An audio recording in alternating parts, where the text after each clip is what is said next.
Olá, meu povo. Bom dia, boa tarde, seja lá o horário que você estiver assistindo. Eu sou a professora Bruna Caroline, né? E hoje nós vamos para a segunda parte da aula de higiene e profilaxia, tá?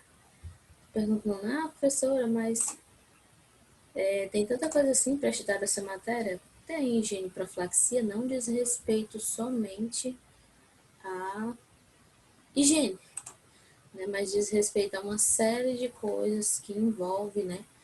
A profilaxia e tudo mais. E hoje eu preparei uma aula assim bem mesmo, digamos, completa. Na minha visão eu vejo ela como bem completa, tá? Eu acredito e espero que vocês gostem, tá? Bom, vamos começar aqui pelo conceito de definição de desinfecção e infestação, né? A desinfecção, ela consiste no processo que elimina a maioria dos micro-organismos, exceto os esporos bacterianos de superfícies inanimadas ou artigos hospitalares. Ou seja, a desinfecção é uma coisa mais superficial, né? Não é como o processo de esterilização que nós vamos falar na próxima aula, tá? E a infestação, ela entende-se por uma infestação de pessoas ou animais no alojamento. Eu só teve um pequeno errozinho aí, mas infesta, infestação de pessoas ou animais no alojamento. No alojamento, desenvolvimento e reprodução de artrópodes na superfície do corpo ou nas roupas. A gente tem como exemplo aí, né, a infestação, por exemplo, de traças em guarda-roupas, né, infestação de baratas, ratos, infestação de pulgas e carrapatos em animais, né, ou mesmo em pessoas, infestação de piolhos, que pode acontecer tanto em pessoas quanto em animais, e é um estado de ser invadido ou dominado por pestes ou parasitas. E todos esses exemplos que eu citei são pestes ou parasitas. O piolho é um parasita, a barata é considerada uma peste, né? Ratos também são considerados pestes e por aí vai, né? Então, desinfecção é uma coisa mais superficial, uma limpeza mais superficial, enquanto a infestação, ela é aí o domínio, né, de uma praga ou parasita em uma pessoa ou animal, certo?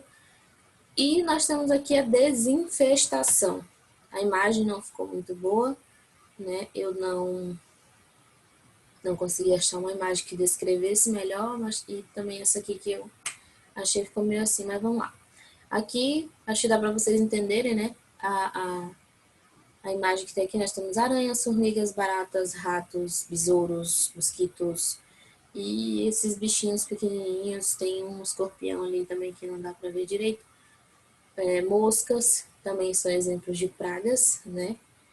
E a desinfestação nada mais é do que você se livrar, né, dessas pragas ou parasitas, tá certo? E a desinfecção, ela é feita por um profissional especializado, como vocês podem ver aí na imagem, tem que ter um traje específico, né, para ser feito isso, porque essas pragas ou parasitas, eles podem, e na maioria de suas vezes, transmitem doenças, né, ou causam algum prejuízo à saúde humana ou animal. Nós temos ali embaixo alguns lugares onde podem ser feitos, né, alguns exemplos de lugares que são feitos essa desinfestação comumente, como condomínios, hospitais, escritórios, hospedarias, escolas, né, supermercados, igrejas e por aí vai. Todos esses, quando você vamos fazer uma detetização. É um outro nome dado para a desinfestação. Geralmente, quando se faz uma detetização, vamos fazer uma desinfestação. Por quê? Vamos fazer uma detetização por causa dos ratos. Os ratos são considerados um tipo de praga, né? Então, a desinfestação, essa Esse processo a ser feito aí é chamado de desinfestação, tá? Que é tirar ou eliminar ou reduzir a quantidade de parasitas ou pragas. Nós temos aqui também como um bom exemplo de doença transmitida por infestação, né? A peste bubônica, que eu coloquei ali embaixo, para eu lembrar de falar para vocês. A peste bubônica, que ela era um parasita que era levado através de pulgas. E muitos historiadores dizem que a peste negra começou a partir das pulgas dos ratos, tá? E os ratos, a gente sabe que na Idade Média era muito, muito comum que eles estivessem por toda parte, até porque higiene não era um hábito, né, das pessoas da Idade Média, das cidades, né, principalmente das grandes cidades. As ruas eram muito infestadas de lixo, eram muito dominadas pela sujeira, muito fedidas, né? E não se tinha, né, esse conceito, essa preocupação com a higiene, tanto que as pessoas dificilmente até mesmo tomavam banho. Geralmente era feito só um asseio e nem sempre era feito esse asseio, quando muitas pessoas mais favorecidas tomavam 1 ou 2 banhos por semana, tá?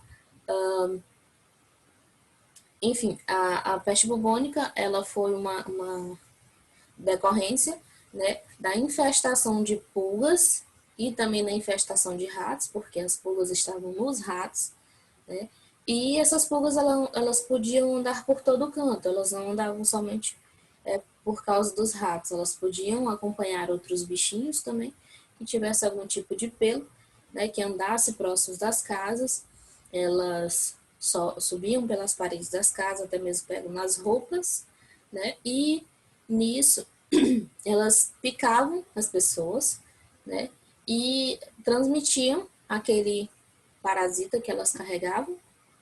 Eu não lembro bem o nome, se é direitinho parasita, mas não é vírus e também não é bactéria, tá? E ele carregava esse parasita e ele transmitia, a pulga transmitia através de sua picada, né? E isso acabou ocasionando nessa doença que é mais conhecida como peste negra,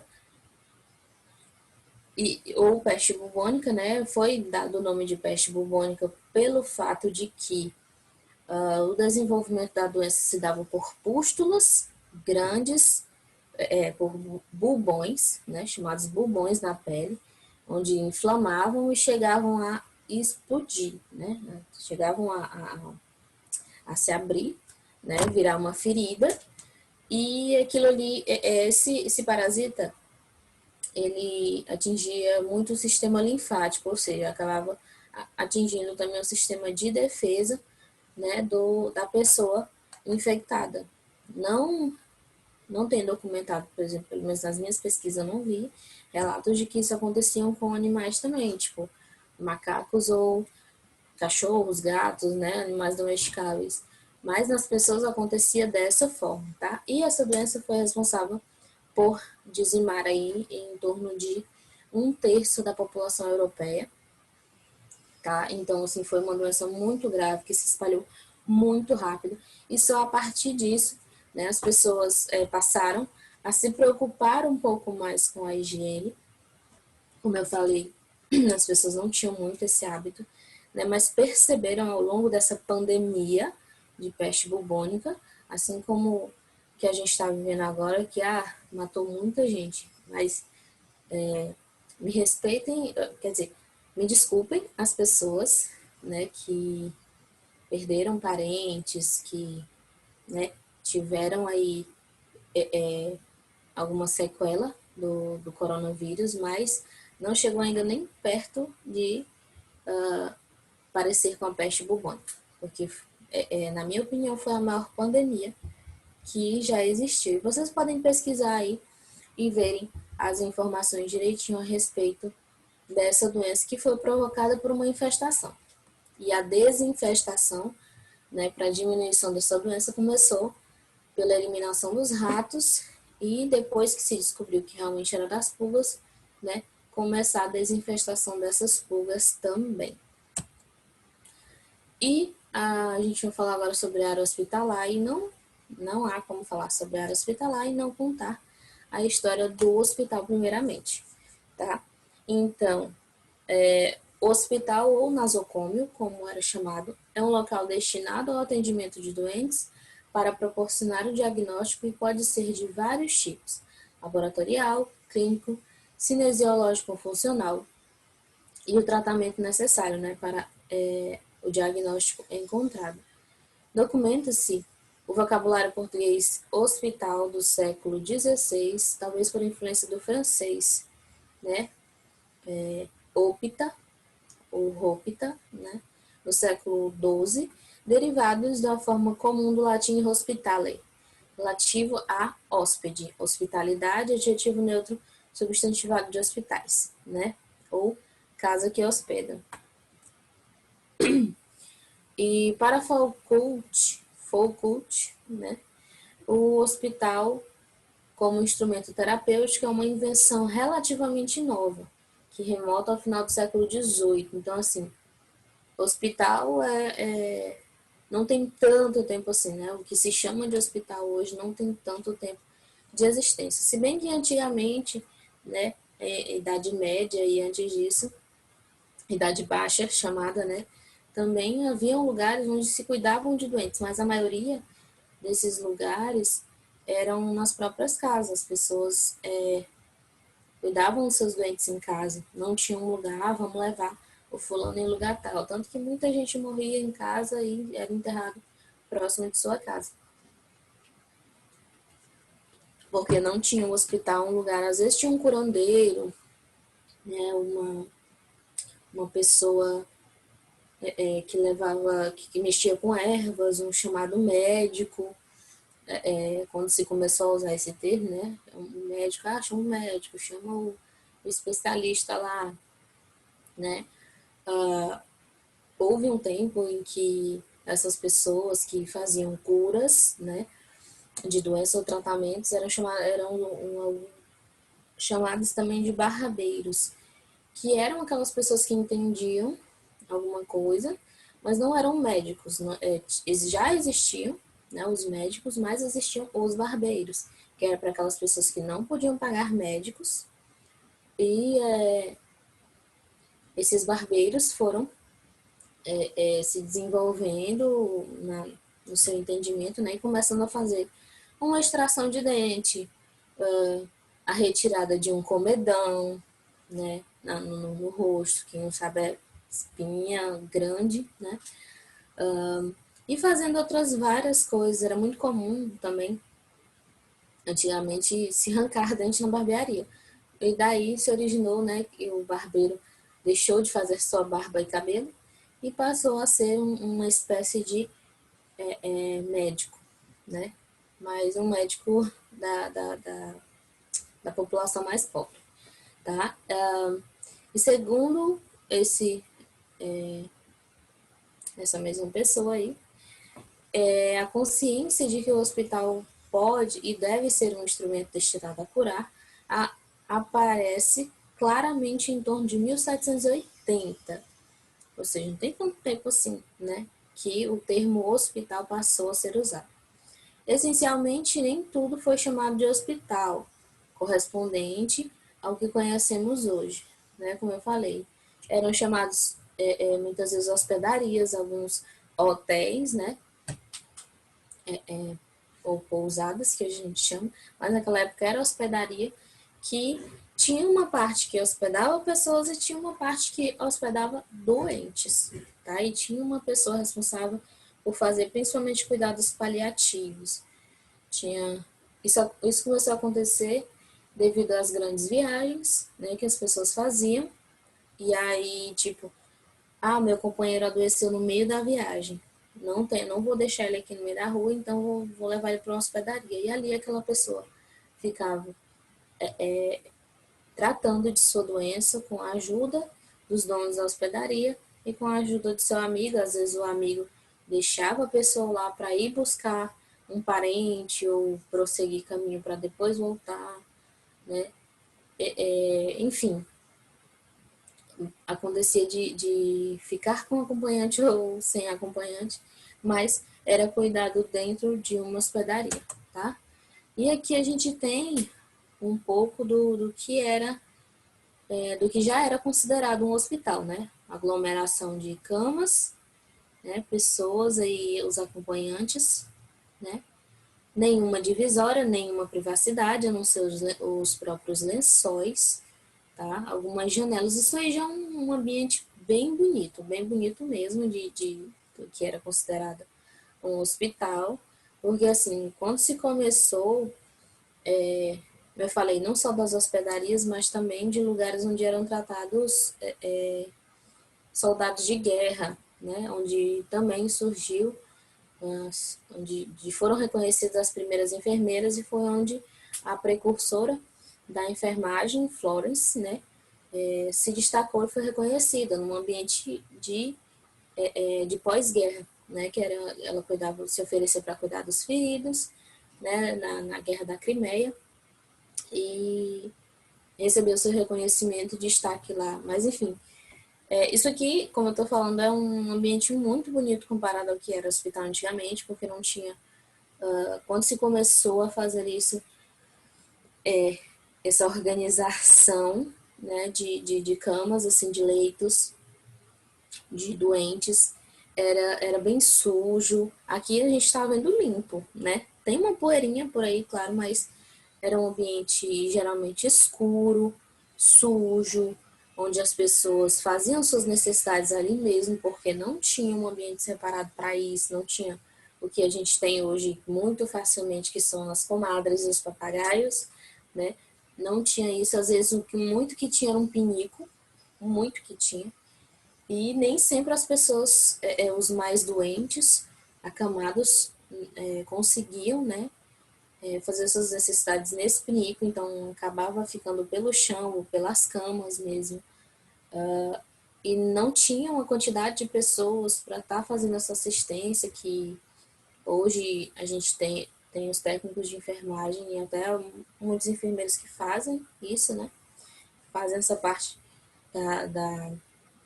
do cuidado direto com o paciente na higienização, mas era mantido na medida do possível. E uma das coisas que Florence e algumas de suas ajudantes, né, passaram a fazer foi se atentar à higiene dos ambientes, né, para poder tratar melhor os doentes. Ela percebeu e enfatizou e implantou que a higiene era necessária para uma boa recuperação durante o tratamento dos doentes. Isso faria uma diferença muito grande na recuperação dos pacientes e foi mais do que comprovado, né, pela própria experiência, as próprias experiências de que a higiene realmente ajudava a pessoa a melhorar, tá? Nos templos ou clínicas, como eram chamados, podiam ser templos ou clínicas de Esculápio, tá aí o nome grego, né? O atendimento individual cidadão grego era onde era feito o atendimento individual ao cidadão grego com ervas, repouso, purgantes, banhos térmicos, rituais religiosos, tipo consulta a oráculos, indução a sonhos reveladores, né, e várias outras coisas. A gente podia ver que era um centro assim onde eles faziam de tudo. Tudo que dizia que podia melhorar a doença, desde sonhos induzidos, né, um tipo de hipnose, era feito nesses lugares chamados templos ou clínicas, tá? Atividades de lazer, eram feitas atividades de lazer, educação em teatro e realizadas construções anexas nas clínicas também, tá? Na apostila tem a imagem de como eram alguns desses lugares que tinham alguns anexos, né? Acho que se eu não me engano tem duas imagens, que mostram mais ou menos como que eram esses ambientes que tinham esses anexos, tá? Os latriões, que era o lugar dos médicos, estavam no centro da cidade, até então da Grécia, né, com camas para doentes e banheiros, tá? A gente já tem uma evolução aí que já tinha banheiro. Para aqueles que conseguiam se movimentar e ir até o banheiro, tinha o banheiro. Possuindo boa ventilação, iluminação, aparentemente cuidados destinados a evitar a contaminação, que é muito importante, como eu falei anteriormente, né? Uma boa higiene do local faz toda a diferença no tratamento. E a questão de ter banheiros, de possuir boa ventilação e iluminação, também faz parte da higiene. Por quê? Um lugar não ventilado promove o surgimento e desenvolvimento de bactérias, principalmente, né? Que podem ali conter, desenvolver nas pessoas que venham a pegar essas bactérias qualquer tipo de doença, qualquer tipo de infecção, né? Iluminação também que é importante, porque a nossa pele precisa de iluminação, o nosso organismo como um todo precisa de iluminação, tá? Não só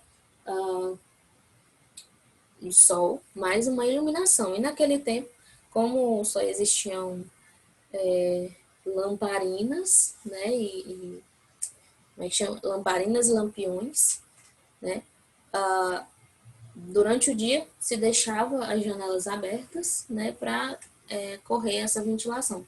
E tinham janelas, porque muitos lugares não tinham janelas. Isso pode ser considerado um antecedente do ambulatório, tá? O ambulatório, hoje ele é... Como é que eu posso exemplificar aqui um ambulatório? O ambulatório é onde se recebe pessoas com doenças mais brandas, podemos dizer assim, né? Tipo uma UPA, tipo isso, tá? Um ambulatório. A UPA é um tipo de ambulatório, tá? Aqui é para fazer na aula presencial.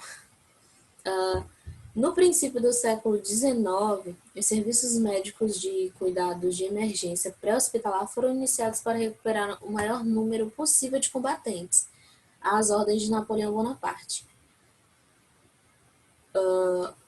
E Dominique Jean Larrey usou o termo triagem como um sistema de classificação para tratar os feridos no campo de batalha. Tá? Cria-se o transporte por ambulância e introduz os princípios de saúde militar moderna. Eu peguei aqui o exemplo das cores da triagem de um determinado lugar aí, na internet, obviamente, que diz aqui, triagem de emergência, que segue a classificação de risco indicado por cores. Então, aqui a gente tem a origem, né? A primeira pessoa que usou o termo triagem foi Dominique Chenarret, né? E aqui a gente tem a cor vermelha, que exige, uma pessoa classificada com a cor vermelha, exige atendimento imediato. A cor laranja, que o atendimento pode ser feito em até 10 minutos. A cor amarela, que pode ser feita em até 50 minutos. E a cor verde, que pode ser feita em até 120 minutos, ou seja, 2 horas, né? A pessoa pode esperar aí pelo atendimento. Algumas instituições colocam o verde ou o azul. O azul, se eu não me engano, naquelas instituições que utilizam, é uma pessoa que pode esperar. Não tem um tempo aí, essa pessoa ela pode esperar. Então, não tem um tempo assim definido para essa pessoa ser atendida. Por isso, meu povo, vocês aqui de Imperatriz Região, não vão no socorrão. Se estiver sentindo uma dor na unha, uma dor no dente, não vão. Sabe por quê? Porque eles vão mandar você para casa ou você vai ficar de molho lá por muito tempo. Eu falo isso por experiência própria. Eu já tive que mandar a gente embora. Estagiando lá no Socorrão, já tive que mandar a gente embora porque era classificação azul. Não tinha por que aquela pessoa tá ali. O verde a gente ainda atendia, né? Eu acho que hoje não atende mais até. Fiquei sabendo que não atendia mais, era só vermelho, laranja e amarelo. Até porque o Socorrão ele é um hospital de urgência e emergência, de porta aberta. Agora, continua sendo de porta aberta, né? Onde não tem, precisa de nenhum encaminhamento. Você chega lá com alguma coisa grave, um acidentado, por exemplo, né? E é atendido, né? E essa imagenzinha aí dos minutos não tem na apostila, então se você quiser tirar print, você que está assistindo, né, quiser tirar print, fique à vontade. Aqui a gente tem um pouco mais de como é feita essa classificação, como eu falei aqui, tá aqui a classificação azul, né? E na classificação vermelha é considerada emergência, que é um caso gravíssimo com necessidade de atendimento imediato que apresenta risco de morte iminente, né? Ou seja, não pode esperar, a pessoa não pode esperar, senão ela vai morrer. Daqui a pouco, um instalar de dedo, essa pessoa pode morrer, tá? O laranja é muito urgente, né? Que é um caso grave e risco significativo que pode evoluir para a morte. Ou seja, é um atendimento de urgência. O amarelo, ele é só urgente, né? Em caso de gravidade moderada, necessita de atendimento médico sem risco imediato, ou seja, não, aparentemente, segundo a avaliação, essa pessoa não vai morrer se esperar mais um pouco, né? Pode ser, como a gente falou anteriormente, até 50 minutos, né? No máximo, 1 hora. Que essa pessoa também pode esperar, também não vai esperar a vida toda, né? A gente tem aqui a cor verde, que é pouco urgente, né? Que o caso de atendimento, caso para atendimento preferencial nas unidades de atenção básica, tá? E era as pessoas de classificação verde e azul, lá no socorro geralmente a gente mandava voltar. Muito da classificação azul, que, como a gente vê aqui, é não urgente, caso para atendimento na unidade básica mais próxima da residência, atendimento de acordo com o horário de chegada, ou serão direcionados à estratégia de saúde da família ou unidades básicas de saúde. Queixas crônicas como resfriados, contusões, escoriações, dor de garganta, ferimentos que não requerem fechamento e outros. Então, se você está aí gripado, eu vou ao hospital. Não vá não. Vá no posto de saúde, tá? Não vá tomar o lugar de alguém que precisa mais que você, tá? Então, assim, uma dorzinha de garganta, eu tô aqui que eu tô falando. Ah, tô sentindo minha garganta irritada. Vou ali do hospital, tô com meu nariz entupido, com a garganta inflamada. Não vá no hospital, vá no posto de saúde, gente, por favor. Ah, caí, me ralei. Vá no posto de saúde. No posto de saúde tem uma salinha chamada sala de curativo, onde esse ferimentozinho, esse arranhãozinho pode ser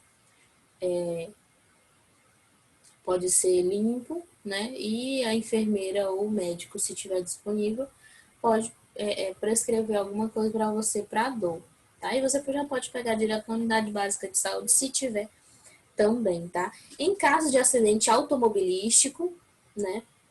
De moto ou de carro, você tem que ir no hospital, tá? Para fazer um check-up. Agora, se você, uma criança, por exemplo, tava brincando ali, caiu e se ralou. Se você não quiser cuidar em casa, vá no posto de saúde. Agora, se uma criança caiu da cama enquanto dormia, leve no hospital, tá? Se você sofreu um acidente de moto, alguém lhe barrou, você foi atropelado, aí sim é caso para você ir no hospital. Por quê?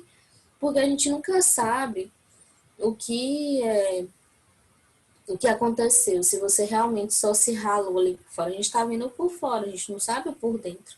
Não sabe o impacto que foi a batida, não sabe onde você se bateu quando você caiu, né? Às vezes você lembra, às vezes você não lembra, na hora do nervosismo, né? Do desespero você não lembra, mas é importante que em caso de acidentes assim, você vá assim no hospital. Geralmente você pode ser classificado como urgência, né? A classificação amarela aí. Né? Em caso de bala ou faca, você é classificado como emergência, então vai ser atendimento imediato. Essa imagem também não tem na apostila, gente. Eu não coloquei porque enquanto eu estava montando o slide, eu já tinha mandado a apostila e me atentei por colocar esse detalhe aqui que eu achei importante, mas não deu para colocar na apostila, tá? Então, tirem print aí ou anotem, tirem foto, aqui porque não tem na apostila e pode cair na atividade ou na prova, tá bom? Aqui nós temos as revoluções da asepsia, higiene e anestesia, né? Louis Pasteur, acho que é assim que se pronuncia, deu início às explicações do contágio, bacteriologia e fabricação de vacinas. Tá? Joseph Lister, o cirurgião e pesquisador inglês, foi o cirurgião e pesquisador inglês que iniciou uma nova era no campo da cirurgia em 1865, utilizando o ácido ascórbico, também conhecido como fenol, como agente antisséptico, né? Antes de fazer a cirurgia, fazer a asepsia ali do local com essa substância, tá? E Philip, que esse outro nome eu não sei pronunciar, começou demonstrando, né, a validade da lavagem das mãos com profilaxia. Mais uma vez eu reforço, todo e qualquer procedimento que você for fazer, pode ser uma vacina. Ah, não, mas eu só vou aplicar uma vacina. Lave as mãos antes e depois. Por quê? Porque você pode transmitir as bactérias da sua mão para aquela substância, assim como também, depois de aplicar a substância, você pode ter se contaminado com Ah, mas é uma vacina. Sim, mas se você trabalha num lugar onde você faz vacina todo dia, você pode receber uma gota de vacina toda vez, tu vai morrer, obviamente. Excessos fazem mal, então vamos tomar cuidado aí, tá? Joseph Priestley fez a descoberta do óxido nítrico, né, viabilizando para o uso médico como anestésico e analgésico por Thomas Beadles e James Watt, que publicaram o livro Considerations of the Medical Use on the Production of Fact. Isso aí mesmo. Tô tentando me exibir aqui mostrando meu inglês. Não tá dando muito certo, não. Enfim, eles publicaram esse livro aí, que são considerações da medicina na produção de fatores alguma coisa. Tem na apostila a tradução, gente. Então, deem uma olhadinha aí, tá? Que lá, nesse livro, continha a forma como eles usavam esse anestésico e analgésico. Mas isso foi um divisor de águas, tanto no campo da cirurgia, como outros campos também, né? O anestésico aí faz toda a diferença no momento de uma cirurgia, principalmente. Certo? Historicamente, os hospitais surgiram como lugares de acolhida de doentes e peregrinos durante a Idade Média, né? Então, assim, não era, como eu falei, era uma hospedaria que foi recebendo gente doente e acabou recebendo peregrinos também, né? E depois isso passou a chamar-se, né, ou a receber o nome de hospitais. A partir disso, né, que surgiram o que é chamado hoje de hospital. Atualmente, a diferenciação entre hospitais públicos e privados, de grande e médio porte, a depender de sua entidade mantenedora e do número de leitos que oferecem. Né? Isso, por exemplo, a gente tem o Socorrão, que tem... Não lembro quantos leitos o Socorrão tem, até porque depois da reforma, não sei se eles mudaram alguma coisa, mas é um hospital regional, o Socorrão. Ele atende a toda a região do Bico do Papagaio aqui, como a gente conhece. Gente de Porto Franco, de Balsas, de João Lisboa, de Buritirana, sei lá da onde, vem todo mundo pra cá. Todo mundo sabe disso, né? Então, depende também do número de leitos, tanto de enfermaria quanto de UTI, né? Hoje em dia, todos os hospitais praticamente que a gente tem aqui tem em torno de 10 a 12 leitos de UTI, tá? Então, assim, todos são considerados um hospital de médio porte. Então, um hospital de grande porte tem uma UTI, uma ou duas UTIs, né? E são bem maiores aí, tá? Os hospitais públicos, como eu falei, eles podem ser regionais ou locais. O Socorrão é um exemplo de hospital regional. O macro-regional também é um exemplo de hospital regional, tá? Por quê? Porque já está dizendo, né? Macro-regional é um hospital que ele pode atender especialidades de uma parte do estado. E vem pessoas de cidades bem longe daqui para serem atendidas, muitas vezes, né? Ou aqui ou São Luís, né? São os que mais recebem pessoas aí para receber esse tipo de tratamento num centro de especialidades. E o macro-regional, como foi falado anteriormente, o Socorrão é um hospital de portas abertas, o macro-regional é um hospital de porta fechada. Ou seja, você não pode chegar lá acidentado e exigir tratamento. Não. Eles podem recusar. Aliás, tá escrito nas normas, né, que tem de recusar. Inclusive, um tempo teve a polêmica aí de que uma pessoa morreu lá na porta do macro-regional porque foi negado o atendimento.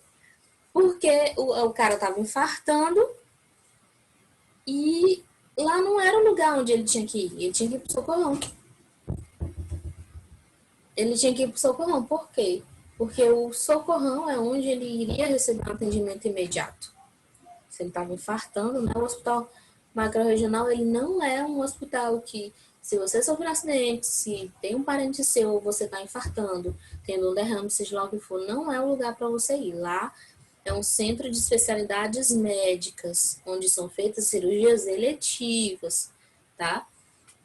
Então, você só vai para lá com encaminhamento médico. Para ir para lá, você precisa passar por um outro hospital que vai te dar um encaminhamento para fazer um tratamento lá. Não é só ir lá quando quiser, não. Tá bom?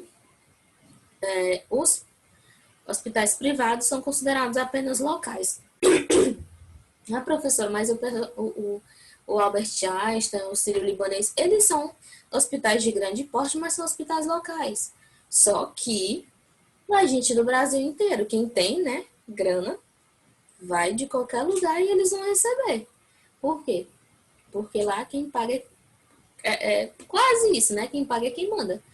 Então, assim, você pode vir do sul, lá pro Sírio-Libanês, que eles, se você tiver dinheiro, eles vão lhe atender, né? Então, ali, de certa forma, nesses hospitais privados, o que manda é a grana. Infelizmente, é uma realidade que a gente tem aí. Tanto que até mesmo em clínicas, você pode ver que um paciente que ele paga em cash é atendido mais rápido do que quem usa o plano de saúde, por exemplo, ou quem vem pelo SUS, porque tem clínicas particulares que atendem o SUS também. Então, assim, ainda o dinheiro manda em muita coisa na vida da gente. Não traz felicidade, mas colabora, né? Enfim. Os hospitais também podem ser classificados pelo tipo de serviço que prestam. Cirurgias gerais especializadas, né? Acompanhamento de eventos naturais, como parto, né, maternidade ou envelhecimento, como asilos e hospitais geriátricos, ou de caráter de urgência e emergência, de demanda, né? O meu falei aí é o nosso Socorrão ali. E o Socorrão atende todo tipo de especialidade, tá? Atende tudo.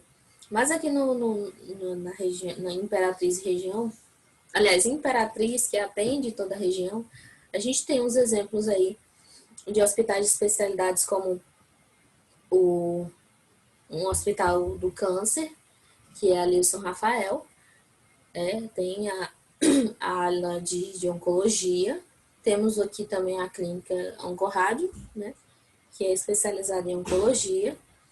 A gente tem geriátrico, não, não, não tô lembrando de nenhum agora. Maternidade, a gente tem o Hospital Regional Materno Infantil, né? O pediátrico, a gente tem ali o Hospital Municipal Infantil de Imperatriz. né, que é o chamado socorrinho. E a gente tem o macro-regional, que é um hospital de especialidades, como eu falei. Lá são atendidas especialidades como são atendidos feitas cirurgias oncológicas também. São feitas algumas, né? São feitas algumas cirurgias oncológicas. São feitas cirurgias principalmente cirurgias ginecológicas, ortopédicas e qual é, meu Deus? A outra especialidade que é atendida lá. E cirurgia geral. Toda e qualquer cirurgia que envolva um abdômen total, né? É feito lá também. Então, são cirurgias gerais, ginecológicas e ortopédicas, especificamente, que atendem lá. Eventualmente, tem cirurgia oftalmológica, tem, como eu falei, cirurgia oncológica em casos e casos, né? Não é uma coisa rotineira, mas pode ser feito lá também, tá? Assim sendo, o hospital pode se constituir de caráter específico, acompanhando as divisões da especialidade médica por sexo e idade ou por atenção a patologias específicas.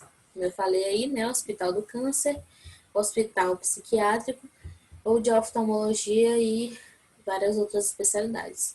E constitui-se um hospital geral, que também é um socorrão. Como eu falei, o socorrão atende todas as especialidades, é considerado um hospital geral, tá bom? O ambiente hospitalar é um dos mais propícios a registrar acidentes de trabalho, uma vez que une variados riscos ergonômicos, biológicos, químicos e físicos, né? Taxado como local insalubre, este tipo de local é classificado de acordo com as áreas de risco, né? De modo a indicar a atenção que deve ser dispensada em cada tipo de situação e ambiente. Por exemplo, temos todos os hospitais, todos têm a área de isolamento, né? Ou seja, ali é iminente um risco biológico. Todos os hospitais da cidade têm sua área de isolamento. Todos os que eu passei, pelo menos, têm sua área de isolamento, tá? Por quê? Porque é necessário. Há doenças que têm de ser tratadas de modo isolado. O coronavírus aí, né, tem um hospital de campanha especializado só para ele, só para Covid. Então, a gente já tem aí uma classificação específica que está denominada pelo tipo de agente, né? Aí, claro, a gente tem aqui os principais riscos do ambiente hospitalar, que o princípio da segurança do trabalho em áreas hospitalares parte da conscientização sobre o produto que envolve este ambiente. O Ministério do Trabalho divide os riscos hospitalares nos seguintes: riscos acidentais, né? Que são aqueles que o profissional de saúde é colocado em situação de perigo ou que possam afetar a sua saúde física ou moral. Né? Os riscos químicos, que é a exposição a substâncias químicas que possam causar algum dano à saúde, como o pessoal do laboratório, por exemplo. Risco físico, quando o profissional de saúde está exposto a situações de excesso de calor ou frio e radiações, temos como exemplo aí o pessoal da radiologia, né? Risco ergonômico, que são problemas relacionados à postura, excesso de peso, a gente falou disso na aula passada, né?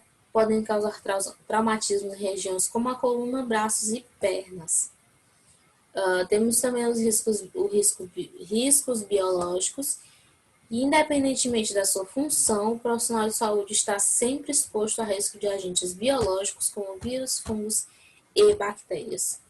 Na verdade, em quase todo lugar que a gente passa, que a gente vive, a gente está exposto a algum tipo de risco biológico. A gente só faz de conta que não sabe, né? No hospital, principalmente. Então, segundo a Anvisa, as áreas hospitalares são divididas em críticas, semicríticas e não críticas e seguem a seguinte definição, né? A área crítica é onde o profissional de saúde está exposto ao risco de contaminação infecciosa pelo contato direto com pacientes infectados. tá?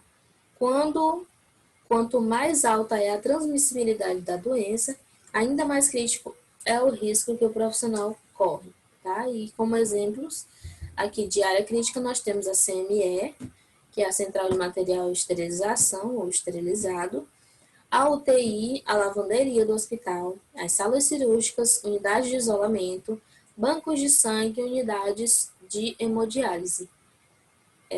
Acho que laboratórios vão entrar na área semicrítica, mas se não, eu esqueci de botar nesse aqui.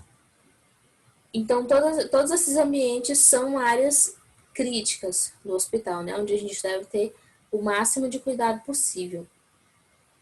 Tanto que, se eu não me engano, quem trabalha na CME, principalmente, recebe insalubridade, porque está diretamente exposto a risco biológico e risco físico também, porque mexe com material cirúrgico, pinças, bisturi, cabo de bisturi, tesouras e tudo mais. Né? Banco de sangue também, qualquer coisa ali, se rasgou uma luvinha, qualquer coisa, você pode ser contaminado por alguma coisa que você não está ciente, 100% ciente, né? A área semicrítica é uma área de moderado a baixo risco para infecções relacionadas à assistência, seja pela execução de processos envolvendo artigos semicríticos ou pela realização de atividades assistenciais não invasivas em pacientes não críticos e que não apresentam infecção ou colonização por patógenos de importância epidemiológica. Né? E como exemplos dessas áreas semicríticas, nós temos os consultórios, enfermarias e apartamentos e a área limpa da lavanderia hospitalar. Olha aí a lavanderia mais uma vez. A gente não dá valor àquele povo que trabalha na lavanderia, mas, gente, eles estão expostos a tanta coisa, tanta coisa. Todos os riscos que a gente citou ainda agora, né? Risco ergonômico, físico, biológico, tudo isso eles estão expostos. Tudo o pessoal da lavanderia está exposto. É o pessoal mais exposto do hospital, na minha opinião. Porque são eles ali que vão lavar. Claro que eles têm o equipamento de proteção individual deles, né? Mas ainda assim eles estão expostos a qualquer tipo de risco, né? São eles que vão lavar ali os lençóis contaminados com sangue, secreções, né? Com exceção de material biológico que é descartado e, né, jogado diretamente no descarte de material biológico infectante, tá? Material biológico infectante, mas de qualquer forma eles são expostos. Por exemplo, um desbridamento de uma perna, por exemplo, desbridamento de uma perna que teve ali área necrosada e tudo mais.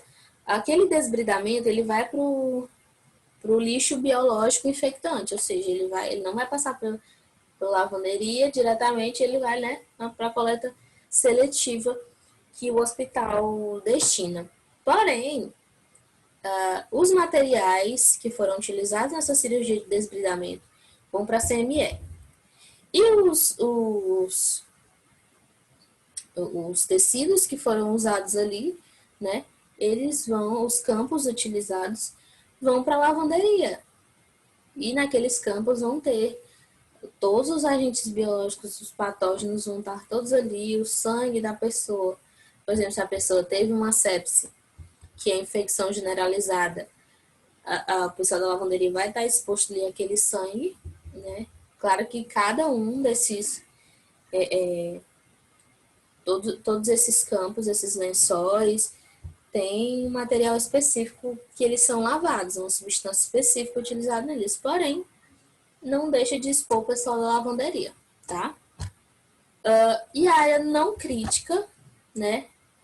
Na qual o risco de desenvolvimento de infecções relacionadas à assistência é mínimo ou inexistente, seja pela não realização de atividades assistenciais ou pela ausência de processos envolvendo artigos críticos e semicríticos, exceto quando devidamente embalados e protegidos, tá? Então, se tem um artigo crítico aí que não está bem, como é que eu posso dizer, bem condicionado na sua embalagem direitinho, já naquele ambiente onde está, esse artigo já não é mais um ambiente não crítico, se torna um ambiente semicrítico ou mesmo crítico, se o material estiver contaminado, tá? E exemplos de áreas não críticas, nós temos aqui as áreas administrativas do hospital, que não passa, obviamente, nenhum material de dentro do hospital especificamente. Os corredores, depende também dos corredores, né? Geralmente os corredores ali da recepção e para mim a questão dos corredores é relativo. Por quê? Porque se chega uma pessoa com uma doença contagiosa, por exemplo, aquilo ali vai se tornar uma área crítica. Até que seja feita a desinfecção e desinfestação, né, esterilização do ambiente, né, vai ser uma área crítica. Né, os elevadores de uso comum, tá? Porque tem os elevadores de uso clínico. Geralmente os hospitais, alguns hospitais, têm 2 elevadores, que são os elevadores, o elevador, né, para levar os doentes e o elevador para levar as pessoas, visitantes, pessoas da área administrativa e tudo mais, que é o elevador de uso comum. Então, esse elevador de uso comum é uma área não crítica, tá? E o almoxarifado, que é onde são armazenadas coisas como material básico, papéis, copos, né, enfim, coisas afins desse tipo, né, caixas e tudo mais que não tem nenhum risco biológico, tá? Lá na área crítica, eu acredito que na fonte que eu extraí, né, esqueceram de colocar a farmácia. Eu acredito que a farmácia é considerada uma área crítica, porque a pessoa está exposta, né, a substâncias ali, ou a área crítica ou semicrítica. Vou botar aqui na área semicrítica, porque tem vários. A pessoa está mexendo com remédio, né? Às vezes vacinas e tudo mais, então uma farmácia do hospital, né, pode ser considerada uma área semicrítica. E a gente não pode deixar de falar sobre a parte da hotelaria do hospital, porque a hotelaria é o que faz quase tudo funcionar, gente. Professora, mas eu não sabia que tinha parte de hotelaria em hospital. Como a gente falou lá no começo, o hospital se originou de hospedarias. Hospedarias que hoje a gente chama de hotéis. E daí o termo hotelaria, né? Porque o hospital ele nada mais é do que um hotel que oferece serviços médicos. Alguém discorda de mim? Não discordem porque eu estou certa. Há pouco mais de uma década, a hotelaria hospitalar não fazia parte do cenário dos hospitais brasileiros. O que importava era apenas a competência do médico e a limpeza aparente do lugar. Né? Então, a implementação de hotelaria é uma coisa nova. Entretanto, os pacientes estavam passando a conhecer cada vez mais seus direitos de serem bem atendidos. E aí vocês vão entender de verdade a importância da hotelaria. De acordo com Marcelo Boeger, coordenador da especialização em hotelaria hospitalar do Instituto de Ensino e Pesquisa Albert Einstein, datado de 2003. Desculpa, gente. Hotelaria hospitalar é uma reunião de todos os serviços de apoio que, associados aos serviços específicos, oferecem aos clientes internos e externos conforto, segurança e bem-estar durante seu período de internação. Tá? Então, não basta só ter médico competente e o lugar está limpo. Tá? O ambiente deve oferecer conforto, segurança e bem-estar ao cliente paciente, né? Geralmente, a estrutura básica de um serviço de hotelaria hospitalar tem leitos com mobílias e equipamentos de maior qualidade que engloba, entre outros detalhes, todas essas áreas aqui. Só para ressaltar, em hospitais particulares, quem aqui já ficou internado ou já ficou como acompanhante no hospital particular, você pode ver que em alguns tem ou uma cadeira, uma poltrona, né, grande, ou tem um sofá para acompanhante. Isso tudo faz parte da hotelaria. Tudo isso é organização da hotelaria. A qualidade do colchão, a qualidade mesmo da cama, tá? A qualidade e o conforto do sofá, do acompanhante, tudo isso é de responsabilidade da hotelaria. Luz, a luz está queimada, chama o pessoal da hotelaria. O telefone não está funcionando, chama o pessoal da TI da hotelaria. O ar-condicionado não está funcionando, parou de funcionar, chama o pessoal da hotelaria. Tudo isso é o pessoal da hotelaria, tá? E eles administram a lavanderia, as camareiras, né? O pessoal da limpeza que é responsável também por arrumar os quartos. O pessoal da rouparia tem esse ambiente específico separado para o hospital. A higiene, tudo. Se derramou aqui, lá na recepção, uma pessoa derramou, por exemplo, pessoas mal educadas que entram comendo em hospital. Derramou um suco ali na recepção. Se o pessoal da limpeza não vê diretamente, o pessoal da hotelaria que fica diretamente responsável por isso. Não diretamente, né? Mas por perceber o problema e resolver. Sempre tem alguém da hotelaria rondando o hospital inteiro, principalmente nos hospitais particulares. Nos hospitais públicos eu nem sei se tem isso. Hospitais grandes, públicos, né? Tem, obviamente. O nosso socorrão aqui acho que nunca nem viu. A limpeza, o gerenciamento de resíduos e sólidos, tá? A parte do lixo, descarga lixo ali, tudo envolve o pessoal do administrativo e o pessoal da hotelaria, do direcionamento correto do descarte do lixo, né? Porque lixo comum e lixo infectante é os próprios funcionários do hospital que tem esse cuidado. Serviço de nutrição e dietética também é organizado pelo pessoal da hotelaria. Lanchonetes e restaurantes, em casos de hospitais que tem, né?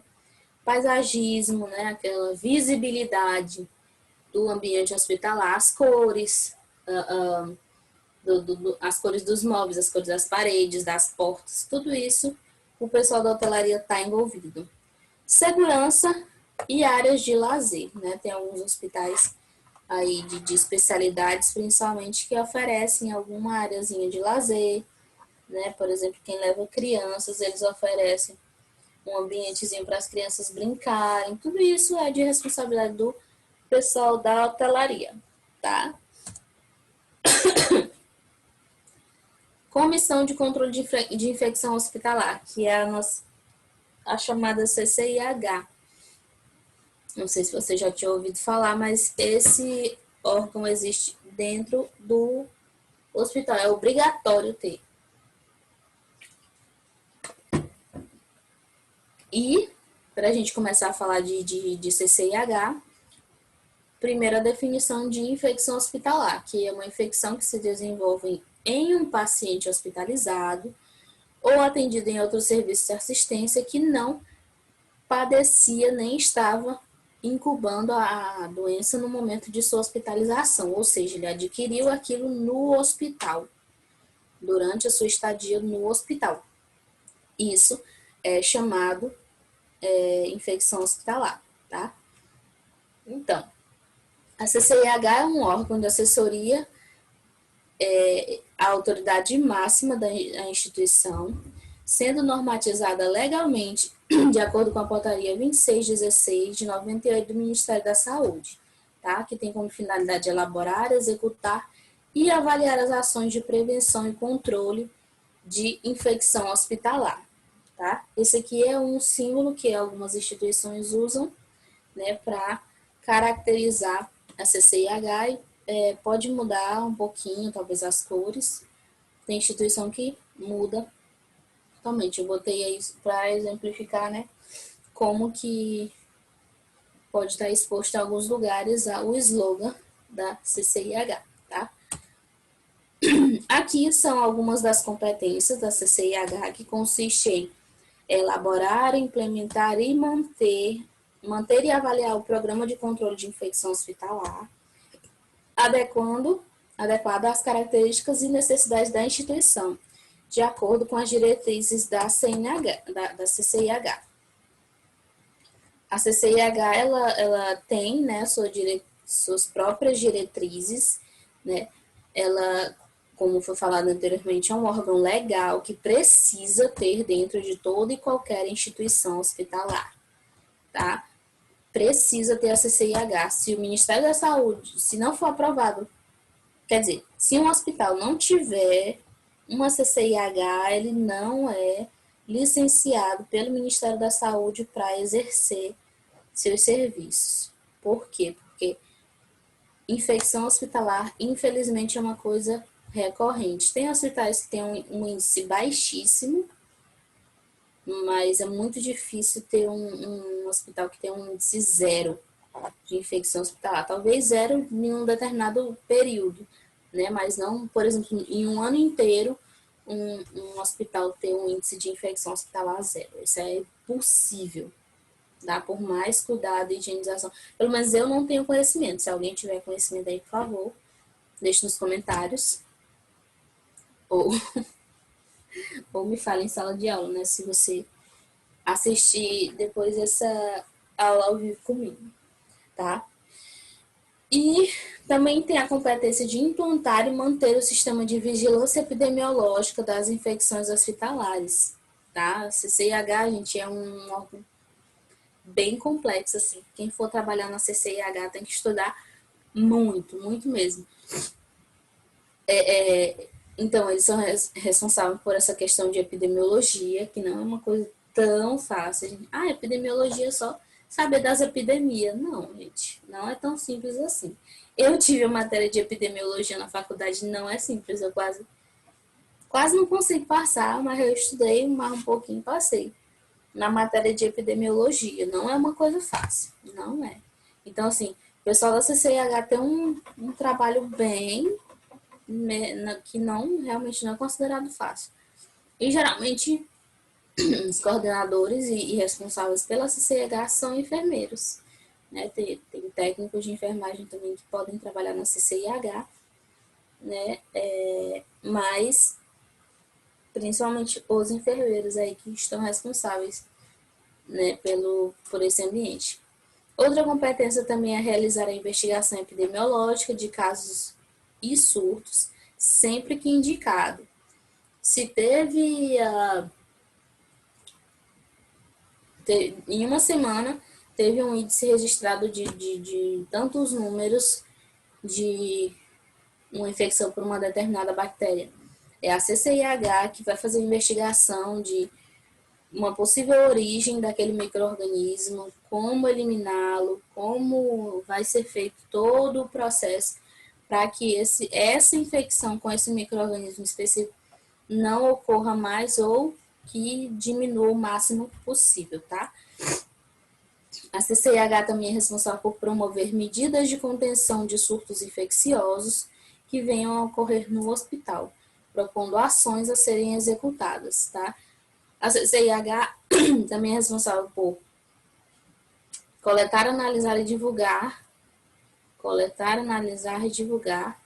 regular e regular periodicamente as taxas de infecção hospitalar, elaborar e divulgar relatórios. Nessas três últimas, a CCIH também ela é responsável por fazer treinamentos da equipe, tá? Por exemplo, a gente fez tal ação só com o pessoal do centro cirúrgico, porque ali é onde pode mais acontecer nessa infecção hospitalar. A gente fez uma ação foi identificado que esse vírus se originou no centro cirúrgico. Vamos fazer uma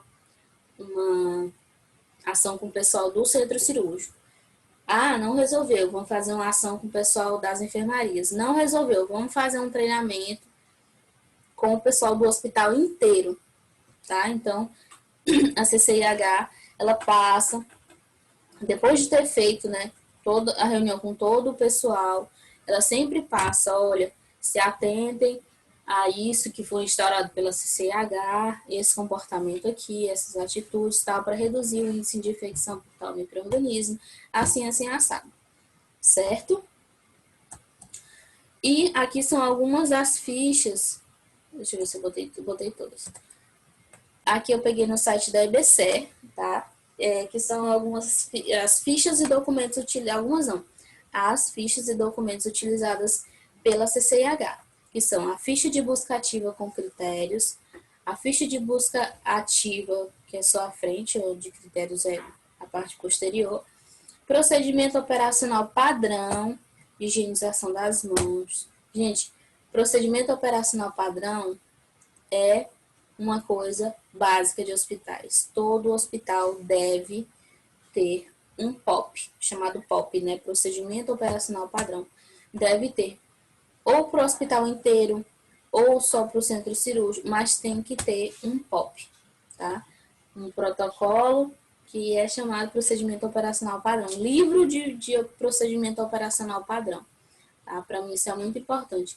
Infelizmente tem hospitais que operam sem ter um procedimento operacional padrão. Sem ter isso, favorece que cada profissional faça do seu jeito. Tipo, tem um procedimento operacional padrão para curativo de dreno de tórax. Se a instituição não tem, ela não tem como cobrar, né? Se a CCH não instaurou, ou outra parte do hospital não instaurou esse procedimento operacional padrão, não tem como a instituição cobrar um procedimento operacional padrão que ela não tem, né? Então, tem que ter, por quê? Porque todo e qualquer profissional que for contratado para aquela instituição tem que seguir o procedimento operacional padrão. Ou seja, a instituição é conhecida por fazer dessa maneira. Por quê? Porque está no procedimento operacional padrão. Tá assinado lá pelo técnico de segurança do trabalho, a pessoa que fez aquele procedimento operacional padrão, tá? Pelo enfermeiro, pelo médico que fez ali, tem que ser assinado. Geralmente o enfermeiro que faz, tá, gente? A maioria dos procedimentos são eles, mas podem ser outras pessoas também, tá? Pessoas especializadas para fazer esse tipo de procedimento. É utilizar também o protocolo de prevenção de pneumonia associada à assistência ventilatória, tá? O pessoal da CCIH que é responsável por esse controle, né? Do protocolo de prevenção. Por quê? Porque isso é uma coisa que pode acontecer, infelizmente, com grande frequência, né? Durante uma UTI, por exemplo. Pneumonia associada à assistência ventilatória. Na UTI é o lugar onde a gente vê muito pessoas entubadas, principalmente na situação que estamos vivendo, né? Então, pode ocorrer, né, daquela pessoa, ao ficar muito tempo em assistência ventilatória, desenvolver uma pneumonia. Então, a CCIH ela tem um protocolo de prevenção, né, para esse tipo de coisa. Usa-se também o procedimento operacional padrão de profilaxia cirúrgica, tá? O procedimento operacional padrão na prevenção de infecção do sítio cirúrgico, tá? Tudo isso, gente, é um passo a passo. O procedimento operacional padrão diz respeito a um passo a passo que deve ser seguido para aquele procedimento, para aquele processo, né? Procedimento operacional padrão também nas medidas de precaução. Procedimento operacional padrão ele pode ser desde coisas simples até coisas mais complexas, tá? Fluxo de antimicrobianos de uso restrito, tá? CCIH também é responsável por isso. Por quê? Porque são antimicrobianos. A CCIH trata de quê? De infecções. Tudo que a CCIH faz é voltado a prevenir infecções, tá? Então, eles têm que ter tem que ter acesso a esse fluxo de microbianos que é utilizado naquela instituição, né, para ter uma noção do que está acontecendo, né, do fluxo com que esses medicamentos estão sendo utilizados e tudo mais, para ter aí uma noção de infecção mesmo, daquilo que está sendo tratado, né? Usam também o procedimento de coleta de material para cultura, procedimento operacional padrão, de medidas de prevenção de infecção do trato urinário, POP de higienização hospitalar e protocolo de prevenção de infecção pela corrente sanguínea, tá? Então, tudo isso são documentos utilizados para descrever essas situações específicas pela CCIH, tá? E aqui, atividade para vocês, tá? Vocês vão fazer essa atividade direitinho. Quem está me assistindo online, faça e me mande ainda hoje. Talvez eu não corrija hoje, mas eu preciso que você me mande hoje, tá? Se você não me mandar hoje, a sua nota já vai ser reduzida. Por quê? Ah, professora, mas eu não tenho tempo, eu não vi a aula. Você tem que ver a aula no dia de hoje. Porque se você estivesse fazendo aula presencial, você teria que ver a aula hoje, não é? E eu quero essa atividade hoje, tá? Então, façam aí e me mandem, que está assistindo online, me mande no WhatsApp. Eu vou fazer um canal só para vocês. Não sei como eu vou fazer isso, mas enfim, me mandem, tá? Estarei aguardando. E vocês vão assistir essa aula no sábado, então no sábado, às 8 da noite, tá? Com todos os alunos, tanto de estética quanto de enfermagem, tá? Eu vou fazer um feedback dessa aula. Vou fazer o feedback dessa aula. Vocês tirarem dúvidas. Ah, professora, eu fiquei com dúvida nisso. Você pode também me mandar atividade só depois dessa aula ao vivo, tá? A aula vai ser ao vivo. Não vai ficar gravada, não vai para o YouTube. Então, se você perdeu, já era, tá? Se você me entrega a atividade depois de sábado, sua nota já vai reduzir automaticamente, tá? Porque eu preciso que vocês fixem esse conteúdo no dia que foi dada a aula, tá? Essa atividade é para eu saber se vocês realmente absorveram o conteúdo que foi dado, tá certo? Então, são só 10 questõezinhas, não tá difícil, tá? Se preciso, volte à aula, olha a apostila. Eu falei anteriormente que eu ia fazer todas as aulas baseadas na apostila, tá? A única coisa que não tá na apostila é a parte de peste bubônica que eu falei, que não tá aqui na atividade, tá? E aquelas duas tabelinhas de triagem, só isso que não tá na apostila, o resto tá tudo na apostila, tá? Se não tá, professora, não ficou claro no slide, então leia a apostila, tá? Eu quero essa atividade hoje, tá certo? Então, não percam a aula das 8 da noite, tá bom? A aula, só para vocês saberem, a aula da noite conta como presença, viu? Como eu falei, na aula passada, no sábado passado, eu tive 3 alunos comigo, da turma de enfermagem. E na aula da turma de estética, eu tive 2 alunos. Isso é uma vergonha, gente. Vocês estão aqui para aprender, então vamos lá. Ah, professora, mas eu não tenho dúvida, não fiquei com dúvida, não vou assistir a aula. Você tem que ir para a aula, porque vai valer presença, tá? Eu só fecho o sistema de chamada depois que eu faço a aula ao vivo online à noite, tá bom? Então, eu preciso que vocês estejam lá. Então, assistam, se preparem, se programem, né? Deixa a saidinha para mais tarde, quem for sair aí, né? Contrariando as regras do Ministério da Saúde. Mas se programem às 8 da noite. Ah, professora, eu vou viajar. Só posso entregar a atividade amanhã. Tá com você, tá bom? A gente precisa levar a sério, gente, isso aqui. A disciplina é fácil, vamos empurrar com a barriga. Não. Gente, vocês têm que se atentar à aula de fato, tá? Eu não tô aqui para brincadeira, então levem a sério, tá bom? Então, é isso. A gente se vê ou na próxima aula presencial ou na próxima aula online. Eu espero que todos vocês cumpram as exigências. Eu tô tentando aqui, se meu computador funcionar. Espero que todos vocês cumpram as exigências que foram passadas. Qualquer dúvida, me perguntem. Ou se eu não puder sanar... Ai, gente, desculpa. Hoje meu nariz está impossível. Qualquer dúvida que eu não puder sanar, eu vou pesquisar para poder passar para vocês, tá bom? Então, mais uma vez, muito obrigada pela atenção de todos e até a próxima aula.